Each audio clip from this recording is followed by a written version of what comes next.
Intra day क्या है, और अज्यूमिंग कि कोई हलाल शेयर्स में डील कर रहा है तो क्या इंट्रा डे कर सकते हैं, नहीं कर सकते हैं।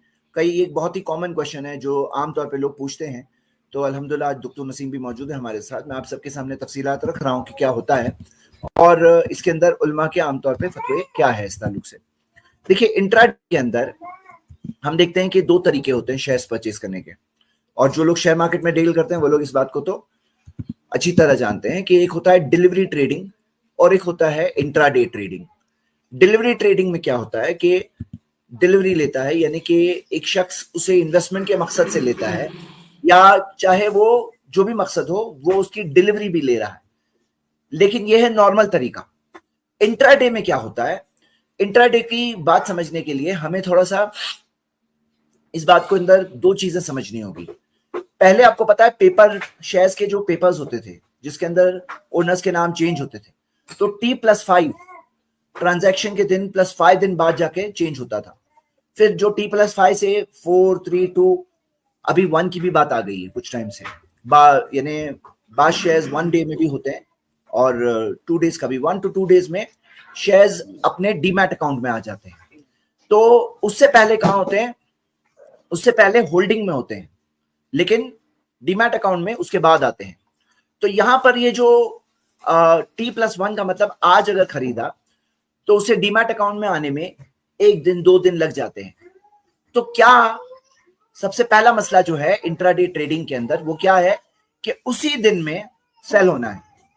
आदमी चाहे अपनी मर्जी से बेच दे या 3:20 पर जब शेयर मार्केट बंद होगी तो तभी ऑटोमेटिकली बिक जाएगा, ऑटोमेटिकली बिक जाएगा।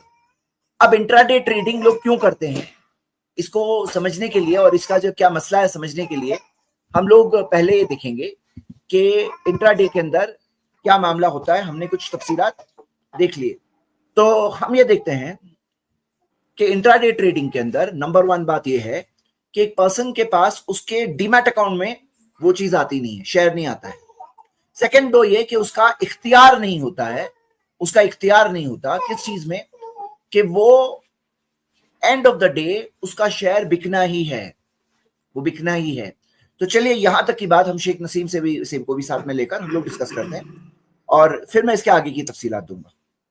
हाँ जी सर, देखिए 2 चीजें इसमें ज्यादा अहम हैं। पहली चीज तो ये कि जब आपने शेयर खरीद लिया तो आप उस शेयर को उस वक्त तक बेच नहीं सकते शरान जब तक वो शेयर आपके कब्जे में ना आ जाए। शेयर के कब्जे में आने की क्या सूरत हो सकती है, अगर वो आपके वॉलेट में आ गया, आपके अकाउंट में वो आ गया और इस तरह से आ गया कि उसमें अब आप तसर्रुफ कर सकते हैं, जिस टाइम चाहे आप उसको बेच सकते हैं दूसरे को के हाथ से। अब इसका मतलब आपका कब्जा हो गया। अगर इस तरह से आपके अकाउंट में आ जा रहा है उसके बाद ही आपके लिए जायज होगा कि आप उसे बेचें, लेकिन जब तक आपके अकाउंट में नहीं आया है वो सिर्फ वहमी होता है और उसमें बहुत ज्यादा धोखा होता है। तफसीलात आपको मालूम होंगी कि कई दफा आदमी शेयर खरीदता है, बस सिर्फ नाम का होता है कि मैंने खरीद लिया, उसके अकाउंट में कुछ नहीं आता है। अब वो सामने से जो है वो कंपनी उसका शेयर बेच भी देती है, उसने खरीदा भी, उधर बिक भी गया, उसके पास आया भी नहीं। तो खुलासा ये कि अगर वो शेयर आपके अकाउंट में नहीं आता है उससे पहले अगर उसे बेचा जाता है तो ये बेचना जायज नहीं है, बैओ माला यमलिक है। इसी तरह से अलबै कब्ल अल कब्ल है जो कि जायज नहीं है। तो ये पहला मसला। दूसरा मसला कि अगर आपने शेयर खरीदा तो सेम डे में क्या आप उसे बेच सकते हैं? आप बिल्कुल बेच सकते हैं। अगर आपके कब्जे में, आपके अकाउंट में आया तो आप सेम डे में बेच सकते हैं।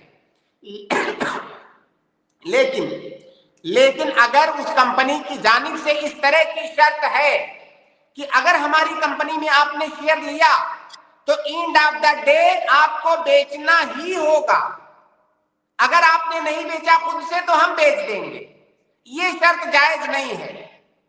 ये शर्त इसलिए जायज नहीं है क्योंकि जो मुक्तदल अक्द के खिलाफ जो शर्त हो वो शर्त जायज नहीं होती है। मुक्तदल अक्द का मतलब क्या है? किसी चीज के खरीदने का तकाजा ये है, जैसे मैंने ये कलम खरीदा, अब इसका मतलब मैं इसका मालिक हूं। जब मैंने खरीद लिया तो मैं इसका मालिक हूं, मैं जैसे चाहूं इससे फायदा उठाऊं, जब चाहूं किसी को दे दूं, जब चाहूं ये बेच दूं। ये मुक्तदल अक्द है, यानी मुकम्मल तौर से मेरे होल्ड में ये चीज आ गई। लेकिन अगर मुझे किसी तरह मजबूर किया जा रहा है कि नहीं, इससे आप ऐसे, ये कलम तो खरीद लो लेकिन आप इससे लिख नहीं सकते, सामने वाला बोले कि कलम आप खरीद लो मुझसे, लेकिन इस शर्त के साथ कि आप लिख नहीं सकते, इस शर्त के साथ कि 2 घंटे के बाद आपको इसे बेच देना है, तो ये अक्द का जो तकाजा होता है उस तकाजे के खिलाफ है, लिहाजा ये शर्त जायज नहीं है। जी जी जी जी, जज़ाकल्लाहु खैर शेख। जेड भाई रिमूव हुए हैं किसी वजह से, अभी इंशाल्लाह ज्वाइन होंगे। तो शेख जी आ गए। मैं इसमें एक चीज पूछना चाहता हूँ। जी शहबाज भाई पूछ लीजिए। जी जेड भाई। शेख असल में शेयर मार्केट का जो मकसद था ना वो इन्वेस्टिंग का था कि लोगों से जो है सरमाया लिया जाए और अपने कारोबार में लगाया जाए। अच्छा, तो वो एक मिनट कारोबार शहबाज भाई, मैं आपको होल्ड करता हूँ क्योंकि वो इंट्राडे वाला टॉपिक इनकम्प्लीट है ना, थोड़ा कंप्लीट हो जाए फिर बाद में ठीक है न्यू टॉपिक। ओके जी, तो मैं जो पावर पॉइंट बता रहा था मैं जरा कंटिन्यू करके कंप्लीट कर देता हूँ। बहुत सारे लोग पूछ रहे हैं कि कैसे शेयर्स पता चलेंगे, तो वो आपको बताया गया है कैसे जो है हलाल शेयर्स आप तलाश कर सकते हैं पिछली स्ट्रीम्स में हमारी, तो आप देख सकते हैं तरक्की वाली स्ट्रीम्स जा करके। ठीक है, तो देखिए मैं आप लोगों को एक शॉर्ट में कुछ बातें और शेख से भी एक बात पूछूंगा जो इम्पोर्टेंट है, जरा कंफर्म करें कि मेरी आवाज सुनाई दे रही है शेख फिर एक बार। जी हाँ आ रही है आपकी आवाज। ठीक है, तो देखिए सबसे पहले इंट्राडे और रेगुलर ट्रेडिंग के अंदर कुछ चीजों को समझना बहुत जरूरी है। जी, जो शेख बता रहे थे कि ये जो मजबूरी वाला मामला है कि 3:20 पे आपके शेयर्स बिक जाएंगे, शेख मैं तभी डिस्कनेक्ट हो गया था, वो लाइन आप प्लीज रिपीट कर देंगे। मैंने ये बताया कि ये जो मुक्तदल अक्द के खिलाफ है, अक्द का और बै का एक तकाजा होता है, ये उसके खिलाफ है। अक्द का बै का तकाजा ये है कि जो मुश्तरी है वो सामान का मालिक हो जाता है, जैसे चाहे उसको इस्तेमाल करे, जैसे उसको जैसे भी चाहे कानून के दायरे में रहते हुए, शरीयत के कानून के दायरे में रहते हुए इस्तेमाल करे। अब अगर उसे मजबूर किया जा रहा है कि नहीं आपको इसे बेचना ही है या आपको इससे फायदा नहीं उठाना है, आप इसे इतने दिन तक अपने पास नहीं रख सकते, तो ये उसके अक्द के तकादे के खिलाफ है, इसलिए शर्त जायज नहीं। सही बात है। तो यहाँ पर अब ये जो इंट्राडे के अंदर कई प्रॉब्लम्स है। सबसे पहला प्रॉब्लम तो हम लोग देख रहे हैं कि ये इसके अंदर पोजेशन वाली एक बात का क्वेश्चन उठा, हम उस बारे में थोड़ा और डिस्कशन करने वाले हैं क्योंकि वो एक और चीज एंगल से इंपॉर्टेंट है वो डिस्कशन। लेकिन दूसरा जो एंगल है कि वो चीज का पोजेशन यानी कि वो चीज की मिल्कियत, ओनरशिप उसकी बराबर थी ही नहीं। ओनरशिप का मतलब क्या है कि जैसे मिसाल के तौर पर ये मेरा मोबाइल है, अब मैं जैसे चाहूं उसको बेचूं, गिफ्ट दे दूं, मेरा मोबाइल है, तो क्या ऐसा इख्तियार है वो इंट्राडे वाले के पास? क्या इख्तियार है? तो नहीं है, वो तो बेचारा मजबूर है, उसके पास एक दिन जितना इख्तियार है, एक दिन के अंदर अंदर जब बेचना है बेच लो, नहीं बेच पाए एक दिन के अंदर तो एंड में बिक जाएगा खुद ब खुद। इख्तियार है क्या उसके पास? इख्तियार नहीं है। तो ये तो एक पहला प्रॉब्लम है ही। इंट्राडे के अंदर हम देखते हैं कि ओनरशिप वाला मसला जो है, ये भी एक बात है जो काबिल गौर है कि अब यहाँ पर जो T+1 के अंदर वो जाके डीमैट अकाउंट में आता है, हम इस बारे में थोड़ा डिस्कशन और करेंगे थोड़ी देर बाद। मैं कुछ एक एंगल शेख के साथ डिस्कस करना चाहता हूं। तो यहां पर हम एक और चीज क्या देखते हैं कि जैसे मिसाल के तौर पर अभी ये जो ये सेबी का आप ये देख रहे हैं सर्कुलर कि इंट्रोडक्शन ऑफ T+1 रूलिंग, जो T+2 था पहले, अभी जाकर कुछ टाइम पहले, कुछ साल पहले T+1 का भी इंप्लीमेंटेशन स्टार्ट हो गया और उसी तरफ बात चल रही है। T+0 तक बात पहुंचेगी नहीं कि सेम डे जाकर सेम डे आ जाए, तो उस बारे में एक बड़ा हॉट डिस्कशन है कि हो पाएगा नहीं हो पाएगा। लेकिन यहां पे एक बहुत इंपॉर्टेंट एंगल है मार्जिन ट्रेडिंग का। लोग अक्सर इंट्राडे में क्यों जाते हैं? जैसे हम इसकी कहानी देखते हैं आसान तरीके से।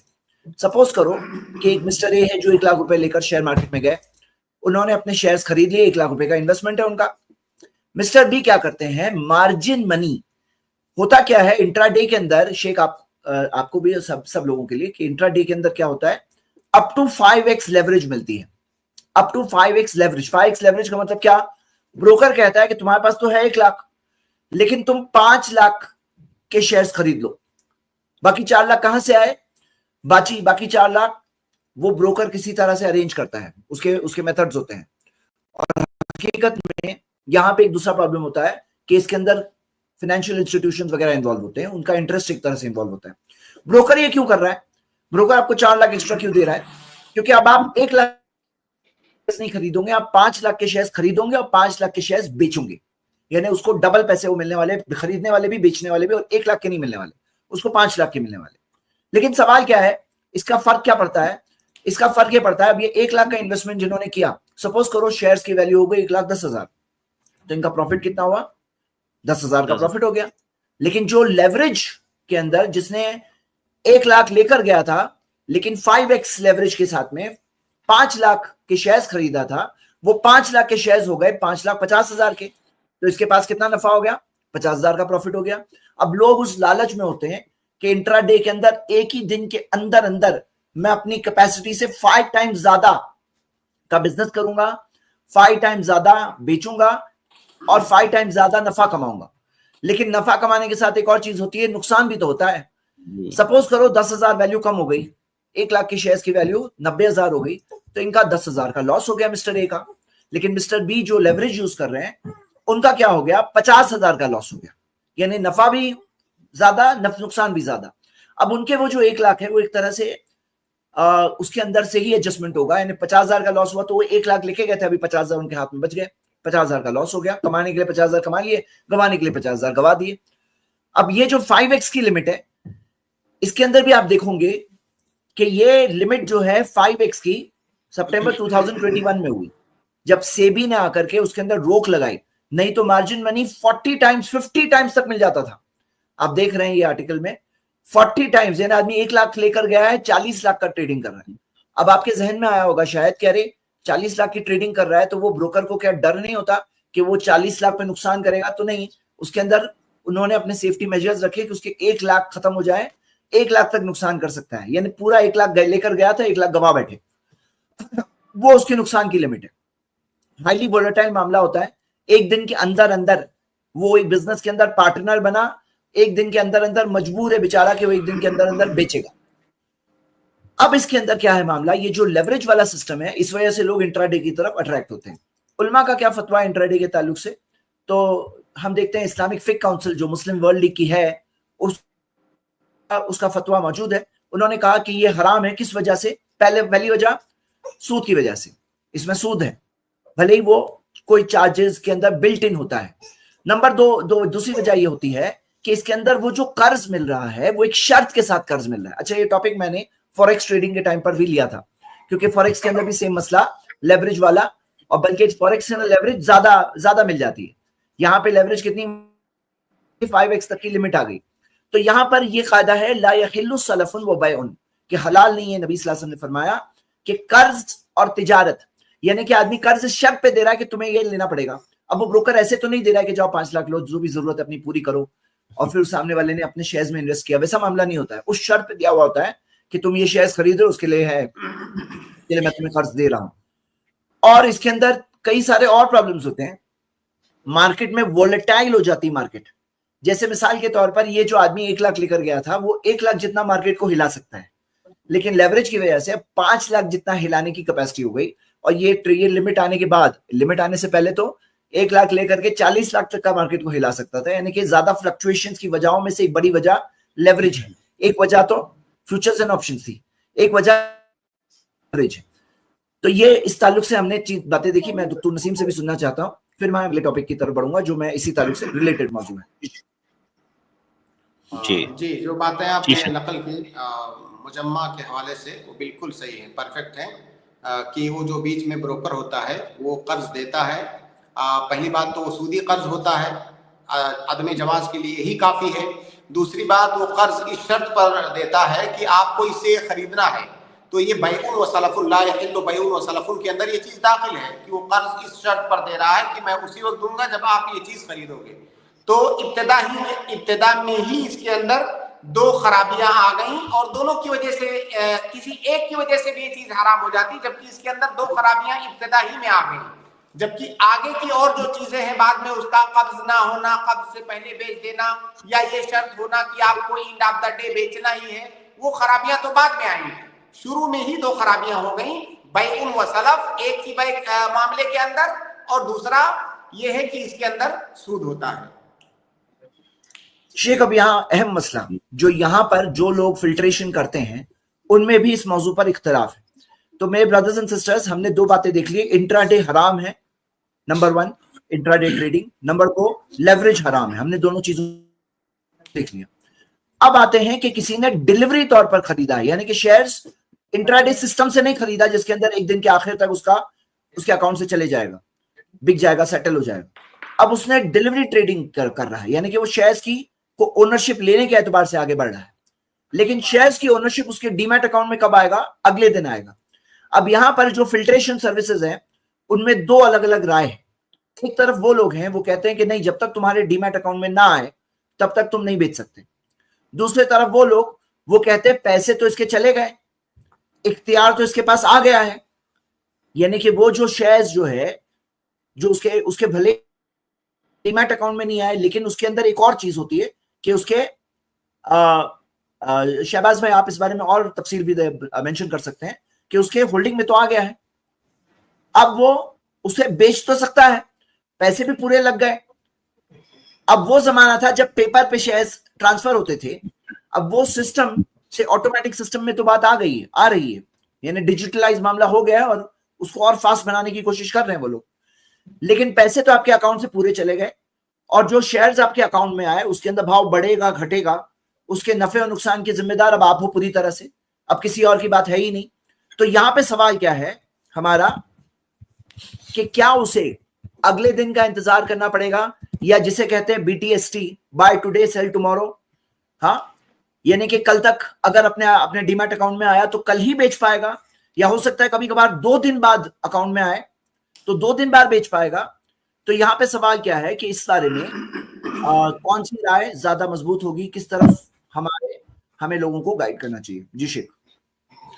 देखिए, जब तक वो आपके अकाउंट में नहीं आता है तब तक बेचने का इख्तियार नहीं है आपके पास।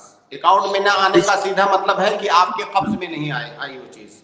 ठीक है, आपने उसको उधार में आप अभी खरीद लिया, आपने पे कर दिया, वो बाद में आएगा, यहाँ तक कोई मसला नहीं है। लेकिन आने से पहले, आपके अकाउंट में आ जाने से पहले अगर आप उसको बेचना चाह रहे हैं तो फिर ये जायज नहीं होगा। तो ब्रदर्स एंड सिस्टर्स, यहाँ पे बात यह कि जो डिलीवरी ट्रेडिंग कर रहा है, अगर उसने शेयर्स खरीद लिया है और उसके डीमैट अकाउंट में नहीं आया है तो एहतियात का तकाजा भी है। और शेख का क्या कहना ये है कि जी मेरी वीडियो शायद लैग हो रही है, लेकिन आपको सुनाई दे, आवाज बराबर आ रही है, वॉइस क्लियर है, वीडियो लैग हो रही है। जी हाँ। तो जहां तक ये सवाल है कि अगर आपके पास डीमैट अकाउंट में नहीं आया है तो शेख डॉक्टर नसीम भी उसी तरफ ये है कि भाई मत बेचो। और इसके अंदर एहतियात का मामला भी बहुत अहम होता है। देखिए, कई बार क्या होता है कि कोई चीज होती है जो हलाल वाजे होती है, हराम वाजे होती है, दरमियान में शक वाली बातें भी होती है कि यहाँ पे कभी कभार कुछ मसाइल में शक भी होता है। तो यहाँ पर ज्यादा बेहतर शेख डॉक्टर नसीम तो ये बता रहे कि जब तक आपके पोजीशन में आए, क्योंकि आपको पता होगी, आपने शायद ये स्ट्रीम्स देखी है तो आपने सुना होगा ये हदीस कई बार कि नबी सल्लल्लाहु अलैहि वसल्लम ने फरमाया कि हलाल नहीं है, हाँ, ला यहिल्लु, हलाल नहीं है, रिबहु मालम तज़मन, नफा हलाल नहीं होता जब तक आपके जमानत में नहीं आ जाए, आपके पोजेशन में ना आ जाए। देखिए, एक होता है ओनरशिप, आपके ओनरशिप में ना आ जाए।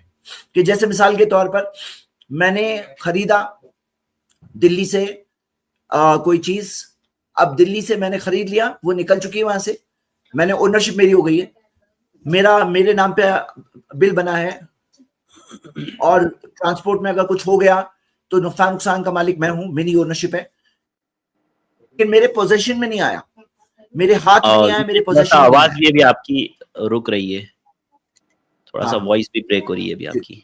वॉइस भी ब्रेक हो रही है, मैं कैमरा स्टॉप कर देता हूं अभी। हाँ, अभी आ रही है जी हाँ जी। तो मैं बता ही रहा था कि मैंने अगर कोई प्रोडक्ट खरीदा है दिल्ली से, अब वो दिल्ली से मुंबई आ रहा है, और दिल्ली से मुंबई आने में मान लीजिए 2 दिन लगेंगे।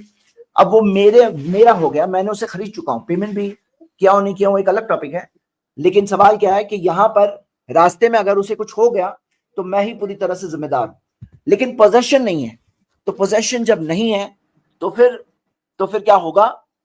वैसी चीज बेचने से शरीयत ने मुझे मना किया। यानी कि सिर्फ मालिक होना काफी नहीं है, उसका कब्जा भी होना जरूरी है, उसका पोजेशन भी होना जरूरी है। हम लोगों ने इस टॉपिक पे लंबे डिस्कशंस ऑलरेडी किए हैं।